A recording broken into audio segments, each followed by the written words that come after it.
Hello and welcome back. Here's your update on what's happening today in the Netherlands. Anti-immigration protest turns violent in The Hague. A protest at Malieveld, The Hague, against the current asylum and immigration policies escalated on Saturday, with thousands gathering. A portion of the crowd, some 1,500 people, broke off and attempted to block the A12 motorway. Stones, bottles were thrown, a police car was set on fire, and windows of the D66 party headquarters were smashed. Police responded with tear gas and water cannons.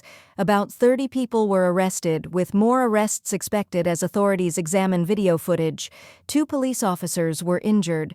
The mayor of The Hague described the violence as unprecedented and unworthy of the Netherlands.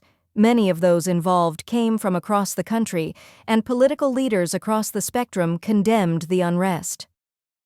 Political climate and the road to elections.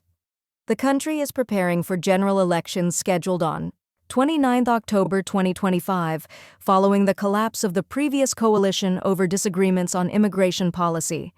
King Willem-Alexander has called for political compromise and unity, urging cooperation and empathy in a time of growing polarization. Economy and cost of living. The Dutch government has released its Budget Memorandum 2026, signaling that purchasing power for all income groups is expected to increase next year, while poverty should decline.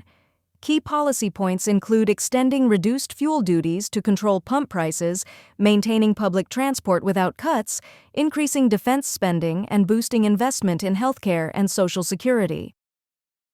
Energy and environment. To stimulate renewable energy development, the government has earmarked $1 billion in subsidies for offshore wind farms in 2026. The target is to develop 2 gigawatts (GW) of new capacity.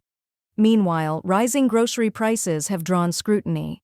The Authority for Consumers and Markets, ACM, has launched a probe into supermarket pricing after consumer groups noted that groceries in Germany are, on average, about 15% cheaper. Foreign policy and trade. The government is moving toward banning imports from Israeli settlements in the occupied West Bank, following legal and ethical concerns. That's the latest from the Netherlands.